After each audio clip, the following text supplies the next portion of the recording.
Hello everyone, welcome to our YouTube channel VK E classes. और आज हम start करने वाले हैं मोनोपोलिस्टिक, जो कि हमारा थर्ड पॉइंट है परफेक्ट कंपटीशन का। परफेक्ट कंपटीशन में हमने जो मार्केट है उसके टू टाइप्स थे, परफेक्ट कंपटीशन एंड इम्परफेक्ट। तो उसमें जो परफेक्ट था उसमें टू टाइप्स पे पढ़े थे, perfect and monopoly.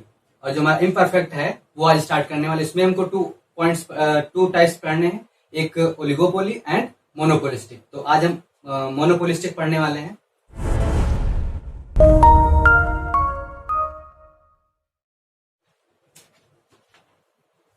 Monopolistic,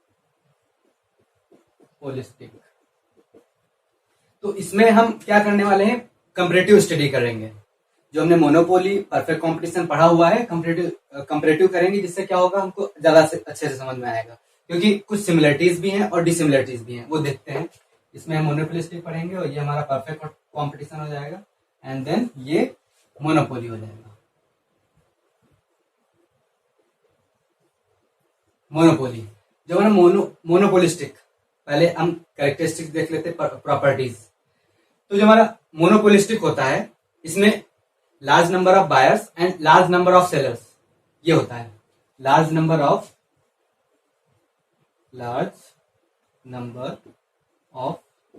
buyers and sellers, large number of buyers and seller. But हमने परफेक्ट कंपटीशन में भी यही पॉइंट देखा था, ये जो सेम था इसी में देखा था, large number of buyers and large number of sellers. अगर इन दोनों में सेम सिमिलरिटीज हैं तो अगर दोनों में सिमिलरिटीज है तो दोनों को एक में रखना चाहिए था, लेकिन ऐसा नहीं है। इसमें कुछ डिसिमिलरिटीज भी हैं जो कि हमको आगे पॉइंट में मिलेंगी, वो देखते हैं। मोनोपोली में क्या था, इसमें सिंगल सेलर था, सिंगल सेलर। बट इसमें बायर्स हर किसी में लार्ज नंबर ऑफ होंगे, लार्ज नंबर ऑफ बायर्स सब तीनों मार्केट में होंगे। और इसके बाद जो हमारा मार्केट आएगा वो आएगा ओलिगोपोली, वो आगे डिस्कस करेंगे।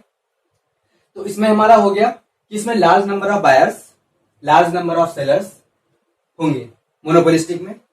और फिर हमारा दूसरा पॉइंट है, इसमें जो प्रोडक्ट होता है, प्रोडक्ट वो डिफरेंशिएट होता है, डिफरेंशिएटेड प्रोडक्ट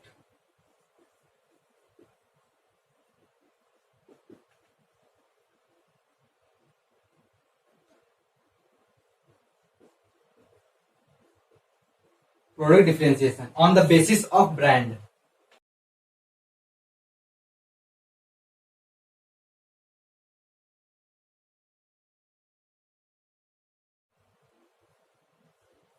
अब हमने ये भी देखा था, जो प्रोडक्ट डिफरेंस, इसमें भी डिफरेंट होता है, डिफरेंशिएशन होता है प्रोडक्ट, बट वो यूनिक होता है। जैसे कि हमने एग्जांपल लिया था, पहला तो हमने लिया था बुक का, जो कि चेतन भगत की थी, जो कि हाईली डिफरेंशिएटेड है, उसकी जैसा कोई नहीं है, उसकी जैसे बुक कोई नहीं सेल कर सकता। जैसे कि मान के चलते कुछ एग्जांपल लेते हैं। इससे पहले हम देख लेते हैं, जो इसमें परफेक्ट कंपटीशन था, इसमें जो प्रोडक्ट था होमोजीनियस था, हर मार्केट में सिमिलर प्रोडक्ट मिलता था। बट ये मोनोपोली में क्या था, मोनोपोली इस मार्केट में क्या था, जो प्रोडक्ट था वो हाईली डिफरेंशिएटेड था, उसकी जैसा कोई और प्रोडक्ट नहीं बना सकता, यूनिक प्रोडक्ट था। जैसे कि मान लीजिए चेतन भगत बुक है या फिर इंडियन रेलवे है, वो एक यूनिक है, यूनिक सर्विस दी जा रही है। बट परफेक्ट कंपटीशन में ऐसा नहीं है, यहाँ हर कहीं सिमिलर प्रोडक्ट अवेलेबल होगा। बट यहाँ पे जो मोनोपोली मार्केट है, इसकी सिंगल मार्केट होगी, सिंगल सेलर होगा, उसके अंडर होगा कि वो अपने प्राइस को कैसे वो मैनेज करता है। बट यहाँ पे ऐसा कुछ नहीं होगा। परफेक्ट कंपटीशन में सभी मार्केट का प्राइस इंडस्ट्री डिसाइड करेगी। बट यहाँ पे जो मोनोपोली है वो वही इंडस्ट्री है, और इंडस्ट्री इक्वल टू फर्म, मतलब फर्म और इंडस्ट्री दोनों सिमिलर है, उसमें कोई बाहरी हस्तक्षेप नहीं कर सकता, कोई डिस्टर्बेंस नहीं हो सकती है कि और कोई डिसाइड करे प्राइस। यहाँ पे जो सेलर है वही डिसाइड करेगा। फिर हम बात करते हैं high on the basis of brand. तो यहाँ पे ये ब्रांड के बेस पे जो हमारा डिफरेंशिएशन हो रहा है, जैसे कि मान लीजिए हम शूज के मान चलते हैं, जैसे शूज होता है कैंपस के मान के चलिए, नाइकी, और कोई भी ब्रांड ले लीजिए, कैंपस, रेड चीफ, ये सभी आप अगर देखते होंगे तो ये आपको काम एक ही है, ये एक दूसरे के परफेक्ट सब्स्टिट्यूट है, परफेक्ट सब्स्टिट्यूट। आप कैंपस का पहनिए शूज या फिर रेड चीफ का, कोई भी आपके लिए कंफर्ट महसूस होगा। बट उसमें जो डिफरेंशिएशन हो रहा है, डिफरेंशिएशन हो रहा है on the basis of brand, brand के बेस पे आपको मिलेगा। जैसे कि आप सॉफ्ट ड्रिंक की मान के चलिए, या फिर आप शैम्पू मान के चलिए, सोप मान के चलिए, ये आपको काम वही करेंगे। काम सबका एक ही है, परफेक्ट सब्स्टिट्यूट है एक दूसरे के, बट हमको ब्रांड के बेस पे किस तरह जो भी वो ब्रांड है अपने आप को कैसे शो कर रही है, उसी पे हम लोग अपना इंटरेस्ट शो करते हैं on the basis of brand, कि हमको इस ब्रांड का शैम्पू यूज करना है, इस ब्रांड का सोप, इस ब्रांड का शूज, ऐसे ही हम ब्रांड के बेस पे देखते हैं। तो इसीलिए मोनोपोलिस्टिक में भी लार्ज नंबर ऑफ बायर्स होते हैं, large number of sellers, but यहाँ पे जो डिफरेंशिएशन होता है प्रोडक्ट का on the basis of brand होता है। आगे चल के और हम अच्छे से समझेंगे, तो आप समझ गए होंगे यहाँ पे जो प्रोडक्ट डिफरेंशिएशन होता है वो होता है on the basis of brand. और हमारा नेक्स्ट पॉइंट है entry, freedom of entry and exit.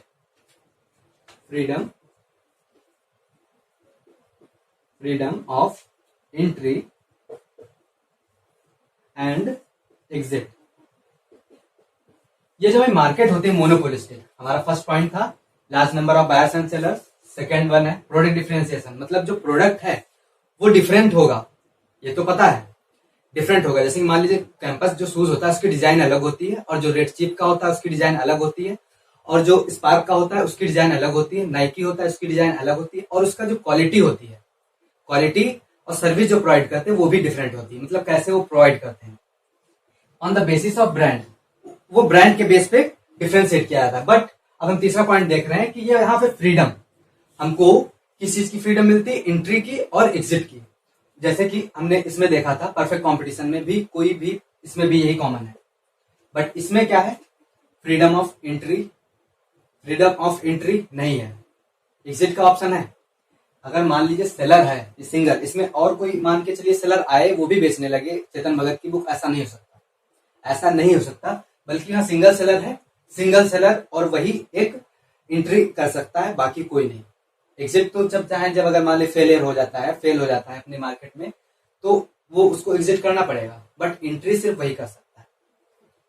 फिर हम बात करते हैं freedom of entry and exit. ये तो हमने देख लिया, इसमें जो मोनोपोलिस्टिक है, अगर मान लीजिए ये ब्रांड है कैंपस और दूसरा स्पार्क शूज ले लेते हैं, अगर कैंपस और सिमिलर रहते हैं लगभग प्राइस और ब्रांड भी अच्छी है, बट इनके जो क्वालिटी अगर मान लीजिए वो भी सिमिलर है।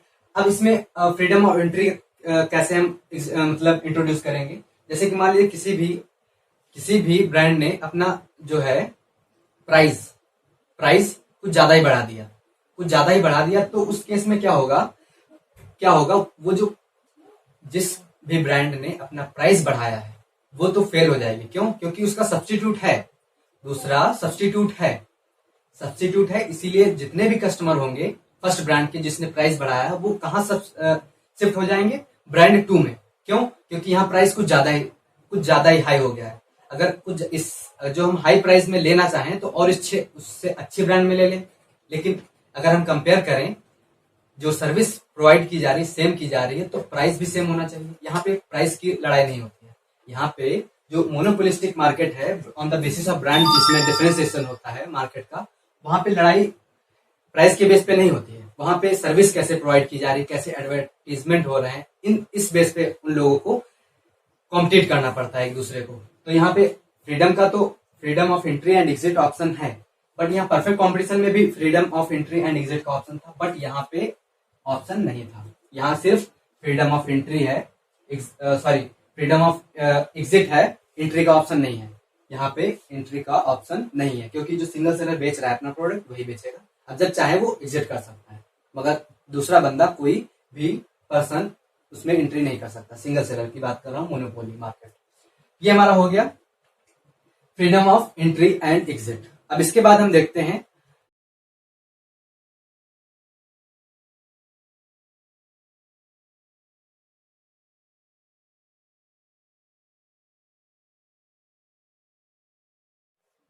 ये हमारा हो गया point number 4, non pricing competition. जैसा कि आप देख पा रहे होंगे, जो मोनोपोलिस्टिक होता है, मोनोपोलिस्टिक मार्केट है, इसमें जो कंपटीशन होता है, मार्केट के बीच अगर कंपटीशन होना है, वो प्राइस के बेस पे कंपटीशन नहीं होगा, नॉन प्राइस कंपटीशन होगा। मतलब प्राइस को मद्देनजर रखते हुए नहीं होगा, बल्कि अदर देन, जैसे कि मान के चलिए वो कैसे अपना प्रोडक्ट डेवलपमेंट कर रहे हैं, कैसे वो एडवर्टाइज कर रहे हैं अपने प्रोडक्ट का, और कैसे वो सर्विस प्रोवाइड कर रहे हैं। मान के चलिए किसी भी प्रोडक्ट का अगर मान लिया वारंटी गारंटी देते हैं, तो उसके बाद सर्विस कैसे देते हैं, उसके बेस पे अगर देखते हैं तो नॉन प्राइसिंग कंपटीशन को देखेंगे। जैसे कि एडवर्टाइजमेंट की बात करें तो जैसे कि दो प्रोडक्ट है, अब कैसे वो अपने प्रोडक्ट की ब्रांडिंग कर रहे हैं, कैसे अपने प्रोडक्ट की वैल्यू बढ़ा रहे हैं by the help of advertisement, उसी के बेस पे उनकी ब्रांड की वैल्यू ज्यादा होती है। आजकल देखते होंगे ज्यादा से ज्यादा जो एक्टर हैं, एक्टर्स के थ्रू ही लोग अपना जो प्रोडक्ट है उसका एडवर्टाइजमेंट कराते हैं, क्योंकि उससे वैल्यू बढ़ जाती है, क्योंकि जो लोग चाहते हैं वो एक्टर्स की ज्यादा हैं, इसीलिए क्या करते हैं, एडवर्टाइजमेंट जो होते हैं वो एक्टर्स के थ्रू ज्यादा होते हैं। तो ये हमारा हो गया एडवर्टाइजमेंट के थ्रू। जैसे कि मान के चलिए जो हमारा होता है, अब हम टूथपेस्ट की बात कर लें। जैसे कि मान लीजिए प्रोडक्ट एडवर्टाइजमेंट कैसे होता है कि कोलगेट के मान के इसमें क्या बोलते हैं कि इस टूथपेस्ट में नमक है, और क्लोजअप में ताजगी महसूस करवाते हैं। तो इसके ऐसे अपने प्रोडक्ट की वैल्यू बढ़ाने के लिए शो करते हैं अपने आप को। तो ये हो गया नॉन प्राइसिंग कंपटीशन, और कैसे अपने प्रोडक्ट को डेवलप कर रहे हैं, कैसे उसकी ड्यूरेबिलिटी बढ़ा रहे हैं। जैसे कि मान लीजिए शूज हो गया या फिर अदर कोई गैजेट्स, तो उसकी जो सर्विस है कितनी अच्छी दे रहे हैं, और ड्यूरेबिलिटी मान के चलिए उसको कितना चलना है, कितनी ज्यादा दिन वारंटी इसी के बेस पे देते हैं। तो ये हमारा हो गया non pricing competition. I hope आप समझ गए होंगे, फिर से बता देते हैं।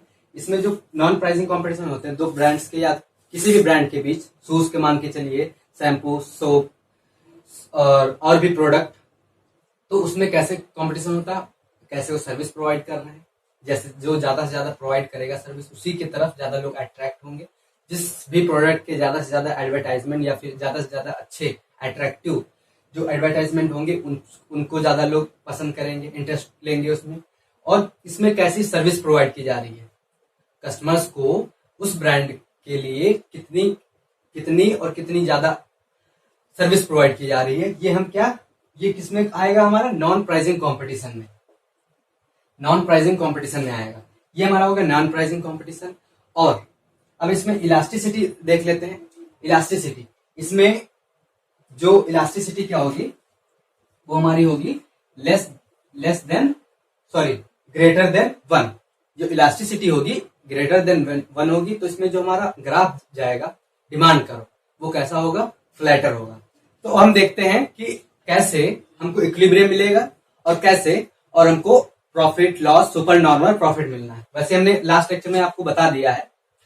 अगर देखते हैं, हम एक ग्राफ बताएंगे और उससे अगर आप को रिलेट कर लीजिएगा मोनोपोली एंड परफेक्ट कॉम्पिटिशन। ये हमारा हो गया। और इसमें हम जो डिमांड कर्व कैसा ड्रॉ करेंगे, फ्लैटर इसलिए क्योंकि यहाँ पे जो हमारा इलास्टिसिटी है वो ग्रेटर देन है किससे, 1 से। तो यहाँ पे हम क्या करेंगे, फ्लैटर, ये हमारा फ्लैटर हो जाएगा। और जो हमारा यहाँ पे एमआर कर्व होगा वो इसके हाफ जाएगा और निगेटिव में जाएगा।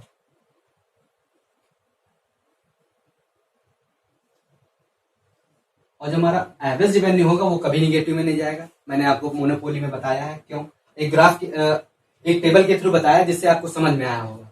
अगर आपको इससे रिलेटेड अगर कोई आपको डाउट होता है तो आप मोनोपोली का लेक्चर देखिएगा, इक्विलिब्रियम वाला, तो आपको ज्यादा अच्छे समझ में आ जाएगा। ये फ्लैटर किस लिए गया आपको पता चल गया। ये हमारा स्टीपर होता है और ये हमारा फ्लैटर है। और जो हमारा इसमें हमारी इलास्टिसिटी कैसे शो होगी, लेस देन 1। बट जब हमारा ये पैरेलल जाता है इसमें क्या होती है, इलास्टिसिटी इन्फिनिटी होती है, जो कि पैरेलल टू एक्स एक्सिस जाता है। तो यहाँ पे फ्लैटर हो गया। और हम इसमें क्या ड्रॉ करेंगे, ये हमारा AR एंड डिमांड कर्व हो गया, एंड ये हमारा मार्जिनल रेवेन्यू कर्व हो गया, और ये हमारा मार्जिनल कॉस्ट कर्व हो गया। और कौन सा बाकी है, ये हमारा मार्जिनल कॉस्ट हो गया। अब हम इसमें ATC ड्रॉ करेंगे। ATC अगर, अब मैं आपको ओरली बता देता हूं, ये मैं एक बताता हूं सुपर नॉर्मल प्रॉफिट का, सिर्फ सुपर नॉर्मल प्रॉफिट का। अगर ये अंडर द लाइन किसके, एवरेज रेवेन्यू के अंदर से जाएगा, जो अंडर द लाइन जाएगा किसके, एवरेज रेवेन्यू। तो क्या होगा उस केस में, अभी देखते हैं, ये हमारा इक्विलिब्रियम आउटपुट निकलेगा इस पॉइंट पे। जब भी लाइन कट करती है, कौन सी, मार्जिनल कॉस्ट और मार्जिनल रेवेन्यू कट होते हैं, तो हमारा इक्विलिब्रियम आउटपुट मिलेगा। ये हमारा इक्विलिब्रियम आउटपुट निकलेगा। अब हम इसको यहाँ पे हमको निकालना क्या है, एटीसी है, एवरेज टोटल कॉस्ट निकालनी है। एवरेज टोटल कॉस्ट निकालने के लिए हमको जो ये हमने ड्रॉ किया है लाइन, इसको और एक्सपेंड करना पड़ेगा। ये आएगा धीरे, यहाँ पे ये हमारा निकल आया एवरेज टोटल कॉस्ट। हमको कॉस्ट लग कितनी रही है, हमको कॉस्ट इतनी लग रही है, बट हमारा प्राइस कितना है, इतना। प्राइस हमारा इतना है, तो प्राइस इतना होने के कारण, क्योंकि यहाँ पे एवरेज रेवेन्यू है, फिर ये हमारा हो गया एसी, एवरेज कॉस्ट मान के चलते हैं। फिर अब हमको निकालना क्या है, हमको रेवेन्यू कितना मिल रहा है, यहाँ पे तुमको कॉस्ट मिली, बट हम इसको जब और ऊपर करेंगे, जब एवरेज रेवेन्यू से कट करेंगे, तब हमको पता चलेगा ये हमको मिल रहा है यहाँ पे, ये हमको यहाँ पे क्या मिलेगा, प्राइस। तो यहाँ पे इतना प्राइस है, इतना हमको रेवेन्यू मिल रहा है, ये हमको रेवेन्यू मिल रहा है, बट ये जो कॉस्ट लग रही है वो कम लग रही है, कॉस्ट इतनी ही लग रही है, और जो प्रॉफिट हो रहा है हमको, मतलब रेवेन्यू हमको इतना मिल रहा है। तो ये जो पोर्शन हो जाएगा, ये हमारा किसमें आएगा, अंडर प्रॉफिट। प्रॉफिट नहीं, सुपर नॉर्मल प्रॉफिट, क्योंकि अगर जितना का हम बेचते हैं, खरीदते हैं, उतने का ही बेचते हैं, तो हमको प्रॉफिट होता है। तो ये हमारा हो जाएगा प्रॉफिट, इतना प्रॉफिट हो जाएगा। और इसी जैसे ही हमने ये देखा है प्रॉफिट जितना हुआ है, इसी के बेस पे अगर हम और भी ड्रॉ करेंगे अबव द लाइन, तो हमको अबव द लाइन करेंगे तो हमको लॉस होगा, और अबव द लाइन के ऊपर जो कौन सी लाइन, एवरेज रेवेन्यू लाइन के ऊपर अगर ड्रॉ करेंगे तो हमको क्या मिलेगा, लॉस मिलेगा। अगर हम ऑन द लाइन करेंगे, यहाँ पे एवरेज टोटल कॉस्ट, ऐसे करेंगे तो हमको मिलेगा नॉर्मल प्रॉफिट। अगर हम ऊपर करते हैं एवरेज टोटल कॉस्ट को, तो हमको मिलेगा, तब हमको मिलना है क्या, लॉस। क्यों, क्योंकि हमको यहाँ पे इतना रेवेन्यू मिल रहा है, बट हमारी कॉस्ट कितनी लग रही, इतनी। फिर देखते हैं, ये हम ऑन द लाइन करते हैं, तो हमारी जितनी ये कॉस्ट है उतना हमको रेवेन्यू मिल रहा है, जितना हमको कॉस्ट है उतनी रेवेन्यू मिल रहा है। तो उसमें हम क्या देखेंगे, हमको सिर्फ प्रॉफिट हो रहा है। बट अब हमको, अब देख लीजिए, यहाँ पे हमको ये कॉस्ट लग रही है, क्योंकि यहाँ पे ये वाला एवरेज टोटल कॉस्ट मान के चलते हैं, ये एवरेज कॉस्ट मान के चलते हैं, ये जा रही है लाइन, ये। तो इस केस में क्या होगा, जितना हमको कॉस्ट लग रही है, क्योंकि यहाँ से ड्रॉ करेंगे, जब यहाँ कॉस्ट लग रही है और इतना हमको रेवेन्यू मिल रहा है, तो हमारा ये हो जाएगा नॉर्मल प्रॉफिट।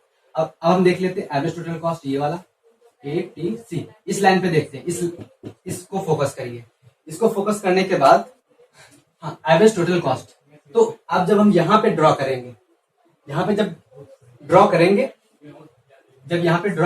तो हमको यहाँ पे एवरेज टोटल कॉस्ट मिल जाएगा, बस रेवेन्यू हमको यहाँ इतना ही मिलेगा।